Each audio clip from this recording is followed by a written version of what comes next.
Ideally, if someone's really looking to change their mindset, to get them into a more positive state, the two things they can do is a gratitude practice in the morning.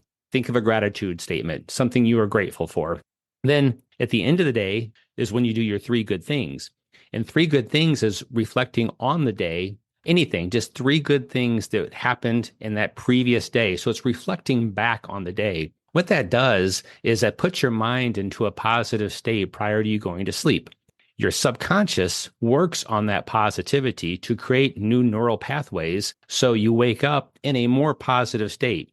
Research shows that it only takes 15 days of doing three good things every evening before you go to bed to rewire your brain. And that rewiring has a lasting effect for up to 4 months. Furthermore, that rewiring has a better effect on your well-being than SSRIs do. And that's data that's out there on the internet to find.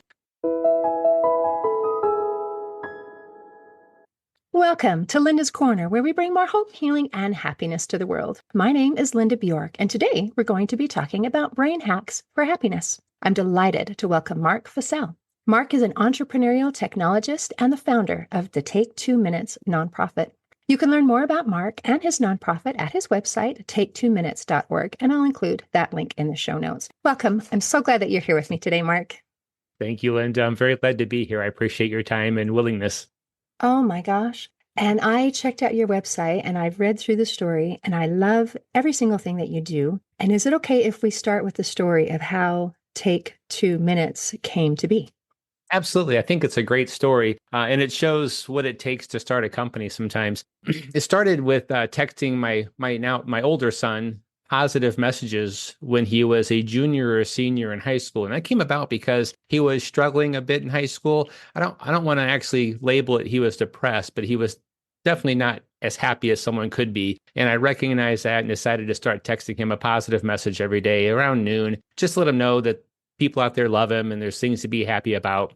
That, because I am a developer by trade, that became an application that I turned it into that would allow me to text my thoughts to a number. It put the number into a document and I could kind of round out the thought. And then it grew to where the system would pull a message out of the document and send it to them. And it became more and more automated. And that all came to be because I realized that as a professional who had a job, quite often around noon every day, I was in meetings or busy, and my positive thoughts weren't many at that point in time of the day. And so I had most of my positivity or my positive thoughts that were, I thought, good messages for him in the morning hours, like 5 a.m. while I was on the yoga mat or doing meditation. And so I made it where I could send those messages, those positive thoughts to this number, put them into a document, I can round them out, and then it was sent to him.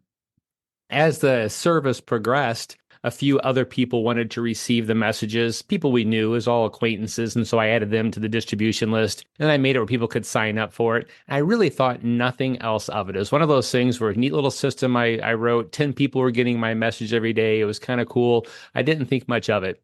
And one day I was in a local store, a small little health food store, we'll call it. And I was talking to the person behind the counter about their message of the day because they received a message and they were talking about how on point it was, how much they like it, how much they like the messages. And a complete stranger in line behind us chimes in and says, I get your messages also. To me, which was a shock because I thought I knew all 10 people getting the messages. So I went home and looked at the system and we had about 300 people getting messages, my message every day, which I was very excited and also shocked about. And so then the part that I don't always talk about was there was a whole bunch of progressions that went from that to what is now Take 2 Minutes, because I didn't know what else I should do with it. It was one of those things where I wanted to do more. I wanted to help more people. I wanted to get more people to possibly get the positive messages, but what was it going to be? And it went through a few iterations, one of them being something called the Love Company. And it ultimately landed up on Take 2 Minutes as I got in touch with some psychologists across the country who really taught me a lot about positive psychology and taught me a lot about research around positive psychology and what these exercises that I have built into the system can do for people. And isn't that amazing? So I'm going to pause and just kind of go back and rewind here. So many things that I love. One is I love that this began with the love of a father for a son. and recognizing. And I love that you did not wait until it became depression, something that was diagnosed. It's, I see a need right here, right now. I see that my son is not happy. And how many of us see either in ourselves or in other people, they're not happy. And you did something about it. And I love that here we have a teenager, which sometimes we think that teenagers don't respond to parental messages of love. And yet it worked, which to me has multiple messages. One, it is that our kids are listening to us. They do need our love. They do need our positivity, and it makes a difference. And I love how you took your skill set is specific to you, is that you said, you know what, my thoughts are coming at 5 a.m. My teenager does not want to hear a positive thought at 5 a.m. Noon will work for him. Noon's not going to work for me. So my skill set says, well, I can automate it. So I can write it when I'm ready and he can listen to it when he's ready. And so between those two, I can take my skill set and be able to pull that forward. And then to be able to grow it and say, you know what, it's not just my son who needs some positivity in his life. Lots of people do. In fact, it turned out to be exponentially more than you realized very, very quickly, because having this, we just need more positivity. And I love, we're going to go through the different reasons of why this works. And you have been studying positive psychology and some of the magic about 2 minutes, which is so cool. So let's start with some of the basic things about why this works. And then maybe let's expand a little bit and say how other people can become involved and receive this message. So some of the reasons why this works is the premise that, one, our brains are designed to look for negativity. So do you want to kind of expand on that? Of how does that apply to what we're doing here? Right, that's a good question. And really quick, to go back to something you said, children absolutely need love. I think actually everybody needs love. And so I think showing love to your children or to each other is an important thing for all individuals. And I try to make it a point. And love can be shown in many ways. It doesn't mean that you have to go around saying, I love you to everybody, but it's kindness, and it's showing care and showing compassion for people. And that can even be strangers or people you don't know very well. And to go back to a reason why this works and what made me realize this does work is quite often when I go around my small town, I'm always try to be friendly and positive to people around me, strangers, people who are working at the store, servers, whatever it may be. And I've been told many, many times that my influence of doing that on them, of course, has a positive effect, and they feel that for hours after I leave. And so that just kind of shows how you can really affect even a stranger's life or someone you don't know very well just by being friendly and positive and kind to them. But to answer your question, to what you said, our minds are predispositioned to focus on negatives, look out for danger, look out for things that could harm us. And so that's why social media, even news, acts on that and gives us all kinds of negativity to draw us in. And social media does it well to make themselves larger and more in demand. They will take the negatives and push it up higher on what you view, so that you are somewhat triggered and want to respond to those things and become actively engaged in the conversation on social media. The difference in positive psychology is trying to shift your mind to recognize positives or recognize gratitude. And something I've talked about many times that people ask me a lot, or I hear a lot, is, yeah, but I don't want to be falsely positive. Well, the goal of positive psychology is not to be falsely positive. It is to truly be positive and recognize positives. There's going to be negatives in life. Life's going to throw things at you. There's ebbs and flows. It doesn't mean because I practice positive psychology that I'm always happy and always giddy and always in a good mood. There's plenty of negatives in life. There's bad things that happen. It's terrible. People die. I just had an acquaintance pass yesterday. And so you're going to have hard times that are going to bring you down. The idea of positive psychology is the understanding or ability to recognize the positives, so that when you do find yourself in a low position or in a flow, ebbs and flow, the downward spiral, you don't spiral out of control and become locked in your room for a month at a time because you can't get out of that negativity. It's the idea that you can then still recognize positives and dig yourself back out on your own and be able to get to a more positive point. And it does it, and I'm going to add one more comment here, it does it by what I call priming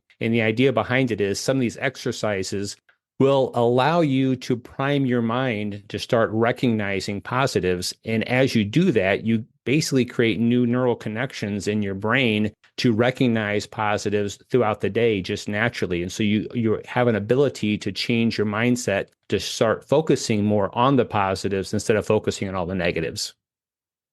That is so awesome. And as you're explaining and working through, we have our minds. They are our default setting is safety. And in order to be safe, we've got to recognize the danger. And so as we recognize the danger, we're looking for negative. We're looking for the danger. We're looking for the problem. And so looking for the positive actually requires a little bit of training. It's not our default setting. And I loved some of the clarifications that you made. We're not talking about being kind of a Pollyanna-ish situation where we're pretending or faking. It's actually working on creating those new neural pathways in our brain so that we can recognize the positive, because our default setting is negative, but there's positive everywhere. We have positive and negative everywhere. Our default setting is to seek out the negative. But wow, wouldn't it be awesome if we can also seek out the positive? And then we're able to bounce back when we have hard things. And we all have our ebbs and flows. You talked about a friend passing. I had a friend pass as well. Part of this morning was going to a funeral. And I was sad and I cried. But I don't need to stay sad. I can love and appreciate her influence on my life, and I can rejoice and move forward. And life is real. Life has positives and negatives. Let's notice both of them. We already know how to look at the negative. We don't need practice with that. But let's practice with the positive. And I also love, as you're talking about creating new neural pathways, that's another one of the three basic premises, and that is that our brains can change. Neuroplasticity is about changing a brain. Do you want to elaborate on that a little bit more, or do you feel like you've covered it? Or I do think we've covered it, but the neuroplasticity is exactly what you just said, just to reinforce it. It is the ability to change how your brain or how you recognize things by training, by practicing, looking for positives. And there are ways, again, going back to what I called priming within Take 2 Minutes, that we help facilitate that. And I'll give you a quick example. A lot of therapists prescribe or tell their patients to gratitude journal. Gratitude journaling is something built into Take 2 Minutes. After I built in gratitude journaling through talking to users of Take 2 Minutes, I learned that some people want to, but they just can't. When you ask them to make a gratitude statement, they'll sit there and think for 30 seconds, a minute, and go, I don't know what I'm grateful for. And they'll really struggle with that. They haven't had the practice of recognizing gratitude. So that is why I built what's called a gratitude challenge. And the idea of a gratitude challenge is that the system will send you every day for, I'm going to say X number of days, because you can do it for 7 or 21 days or anywhere in between. But the system will send you a prompt of something for which you should be grateful for. One of the examples I almost always use is one of the prompts states, the sun provides warmth and light to our planet. Think of a reason why you are grateful for the sun. And that just gives someone something to think about that is gratitude that they recognize, but it kind of helps them. It gives them a little starting point. So they can focus on just one topic, the sun. And what do I like about the sun? And maybe their answer is, being out on a warm beach on a sunny day. Maybe it is, you can think of 10 or 20 things that you might like about the sun. But the point being is that allows them, or gives them a stepping stone to write a gratitude journal statement. Once they do this for ideally 14 days, this challenge, their minds have then been somewhat rewired to recognize gratitude, because on like the 10th day or so, you may be walking around and see something, go, oh, I'm going to use that for tomorrow for a gratitude journal statement. And you can actually start priming yourself or getting accustomed to recognizing gratitude, after which you can start your own gratitude practice. But again, it's priming or creating those neural pathways in your mind to recognize those. That is so awesome. And we're going to keep going about that it's okay that it's small and simple steps. But as you're talking about gratitude and the way that it makes us change, and the idea that when I look around, if I'm not in the habit of it, I might not notice anything. I don't have anything to be grateful for. And you bring in this idea of the sun brings us warmth and light. Oh, is that something I'm supposed to be grateful for? Does that count? Right. It's not my dress size. It's not the amount of money that I have in my account. We tend to look at those kinds of things and to be able to say, yes, this counts. And this is something that applies to everyone, no matter what your circumstances are. The sun provides light and warmth for the planet. Isn't that wonderful? And I love that. I love that stepping stone. Sometimes when someone asks a question and our mind goes blank, if you hear someone say something, it's like, oh, yeah, yeah, yeah, I've got something to add to it. So how clever to be able to add that in. And Yes. that things work, and it really does create new neural pathways. One of my favorite studies was on gratitude and depression, where a group of people were struggling with depression, and they asked them to do a gratitude journal. It's like, just write three things that you're grateful for, three things that went well. And then within 15 days, they found that 94% of participants had a lower level of depression. They were feeling better. And I think that that's just so amazing. So it works. I mean, just like the sun is warm and it works for everyone, being grateful works pretty much for almost everyone. It changes the way that we think, it changes what we focus on.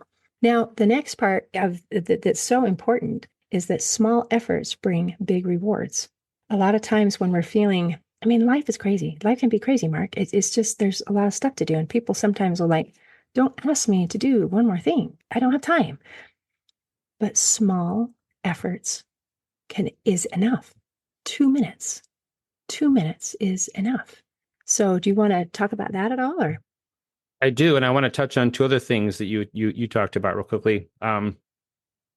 Taking notes so I don't lose track of some of these things. So one is you mentioned three good things. Three good things is an actual exercise built into Take 2 minutes, and I've heard it talked about on different platforms, different ways. But take 2 minutes. Three good things is an actual activity that's been highly researched for it to be most effective. When I say most effective, how to make it most effective has been highly researched also. To make it most effective, what I have found through my studies and psychologists have found through their studies is you should partake in a three good things activity at nighttime or before you go to bed. So let me expand on this. Ideally, if someone's really looking to get into or change their mindset, they're looking to do exercises to get them into a more positive state. The two things they can do is a gratitude practice in the morning, which that just means get up sometime within the first few hours, think of a gratitude statement, something you are grateful for. And that can be at the same time using the gratitude challenge. So you can use a gratitude challenge for your gratitude practice. Then have your day. At the end of the day, ideally 90 minutes before you go to bed, is when you do your three good things. And three good things is reflecting on the day of three good things that either happened to you, you witnessed, anything, just three good things that happened in that previous day. So it's reflecting back on the day. What that does is that puts your mind into a positive state prior to you going to sleep. Your subconscious works on that positivity to create new neural pathways so you wake up in a more positive state. And there's been a lot of research on this, and the research shows that it only takes 15 days of doing three good things every evening before you go to bed to rewire your brain, for lack of better terms. And that rewiring has a lasting effect for up to 4 months. Furthermore, that rewiring has a better effect on your well-being than SSRIs do. And that's data that's out there on the internet to find. The psychologist I spoke with is Dr. Brian Sexton. He had a lot of research at Duke University on students and healthcare workers to find this. But I find it fascinating that it really takes 15 days of work and effort and just a few minutes a day, we'll get to that too, to make this change in your life.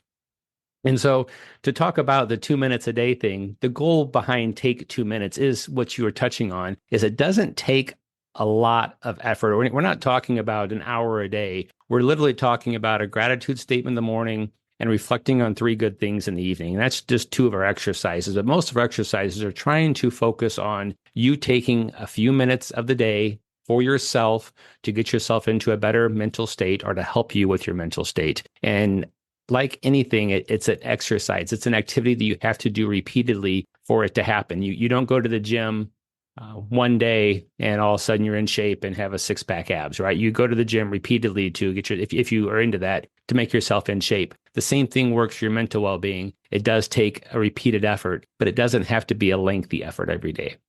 Isn't that wonderful? And as we're talking, I sometimes people think, oh, positive thinking, whatever, blah, blah, blah. But there's research behind this, and it literally changes the neural pathway in your brain. We're not just talking about what you might say, mind, whatever. This is actual brain changes in your brain. Your physiology changes when you do these things. And I love that they're small and simple. I love that. And I appreciate that. And you mentioned consistency, and that matters. So if I do something once, it's going to help me have a better day. And I loved how you mentioned, and when we do it right before bed or 90 minutes before bed, we're actually improving our brain while we're sleeping. I mean, that's Yes. easy. I can do that. I can sleep. So small, simple, even while I'm sleeping, do it once. I'm going to have a better day. But if I want real change, I need to keep doing it. I need to do it for at least 15 days. In fact, let's do it every day because it's not that hard. In fact, it's kind of fun.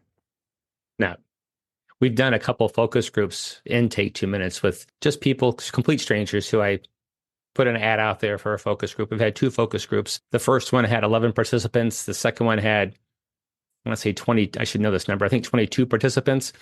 In both focus groups, our average increase in positivity for those two groups was a 200% increase in positivity after just 30 days using Take 2 Minutes.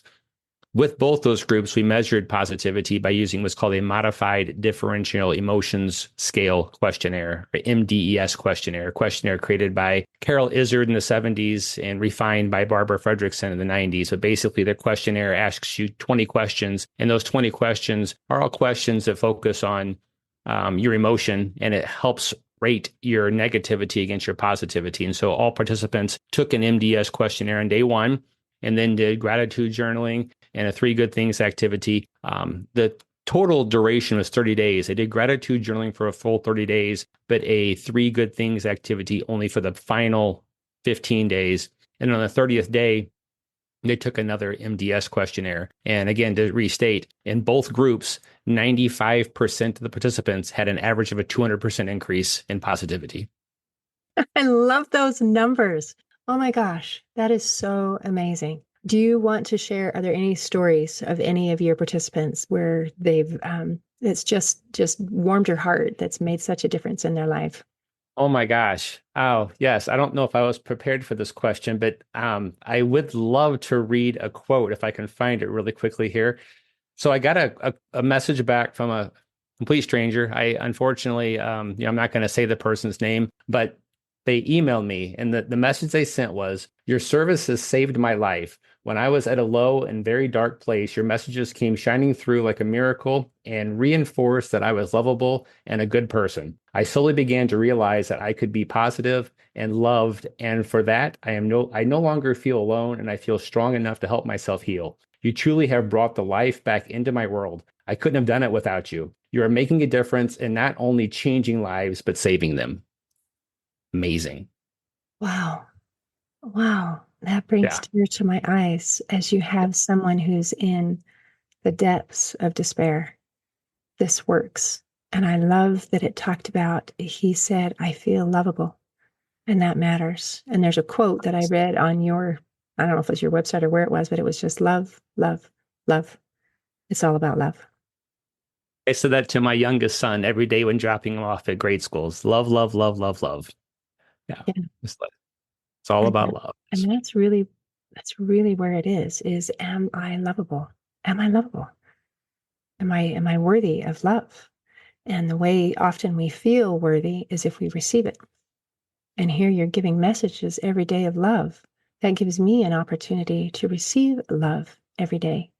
And if I receive love, it helps me feel more lovable, more that I'm worthy of it because it's happening. That's like magic.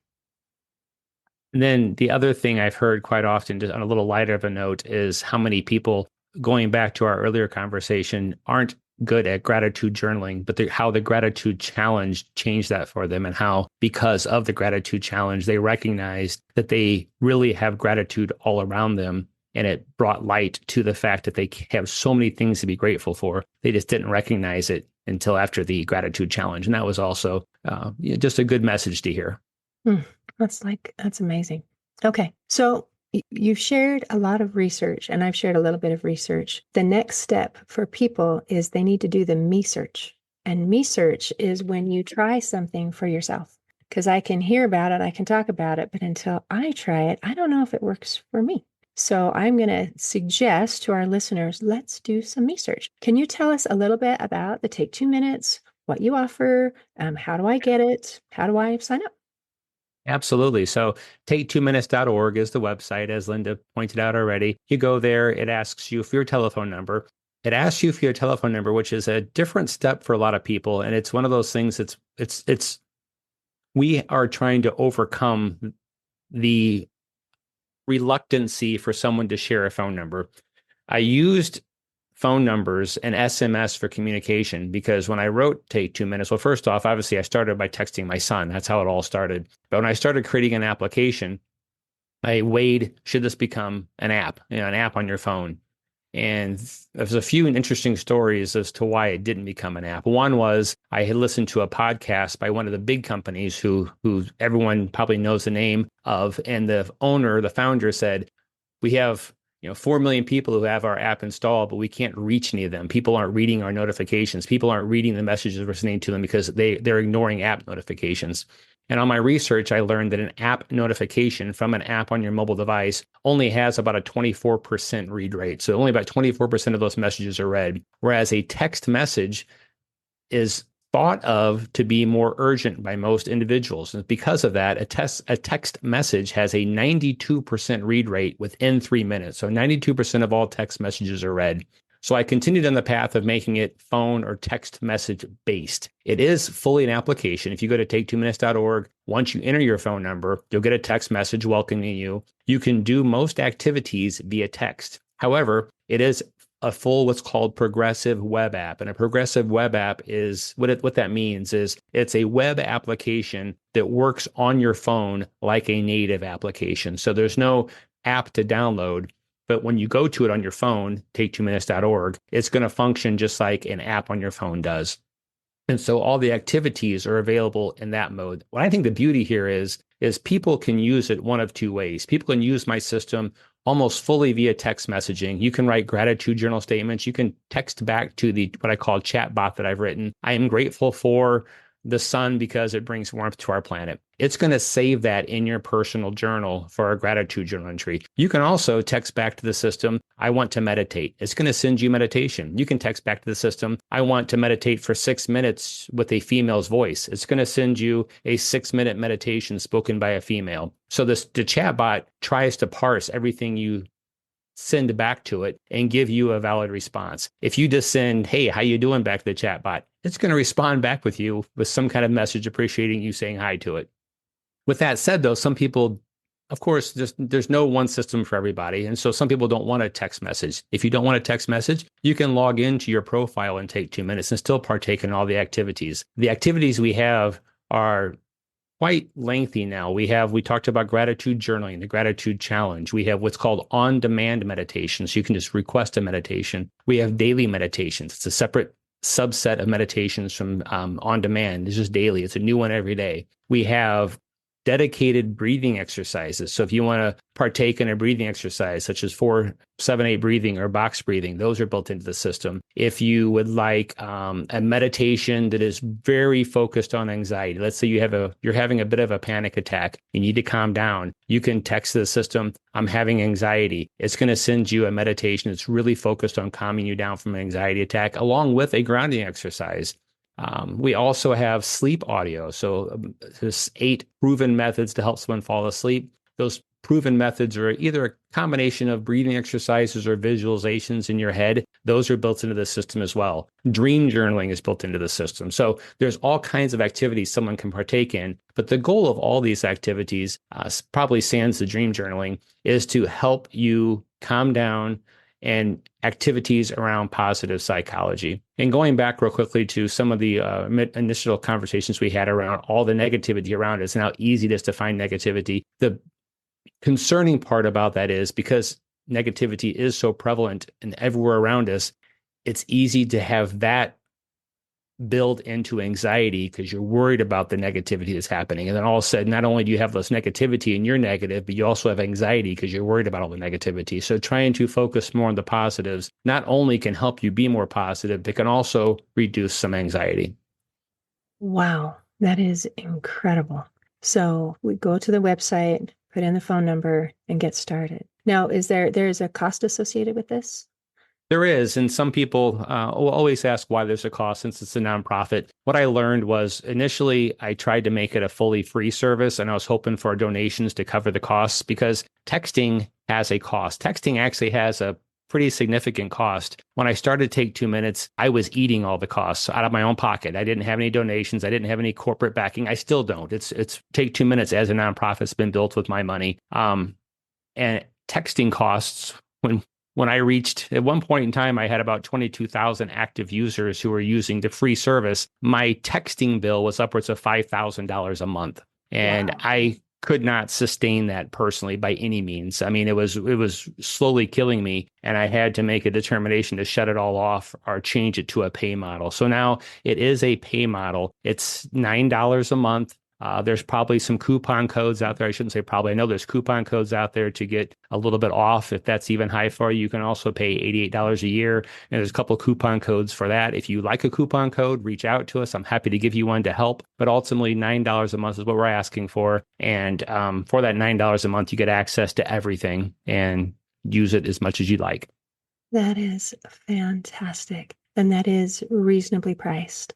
And I'm proud of you for starting. And I'm proud of you for having a heart that wanted to give and to take care of everyone. That is beautiful. And I'm also proud of you for recognizing I can't carry this burden by myself, but I'm going to make the benefits outweigh the cost significantly so that it is worth it. And you are worth it. So I appreciate you bringing it to a point that is manageable. I mean, that wouldn't even be 5 minutes with a therapist. So, I mean, here I get some help every single day to make that so that I can do my me search and I can see how that works for me and change me. So I appreciate everything that you've said and everything that you've done. Is there anything else you want to make sure we cover before we close today?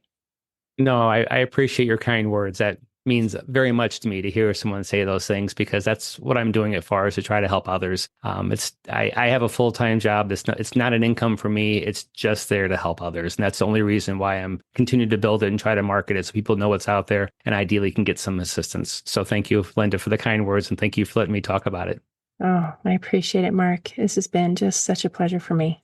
Thank you. In closing, I'd like to share a quote by Lao Tzu. He said, "Great acts are made up of small deeds." Today, I invite our listeners to invest 2 minutes to their mental and emotional well-being. See you next time on Linda's Corner.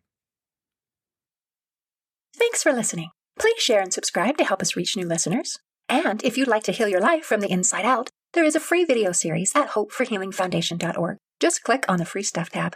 I also invite you to grab a copy of one of my books, like Crushed, A Journey Through Depression, and You Got This, an action plan to calm fear, anxiety, worry, and stress. See you next time on Linda's Corner.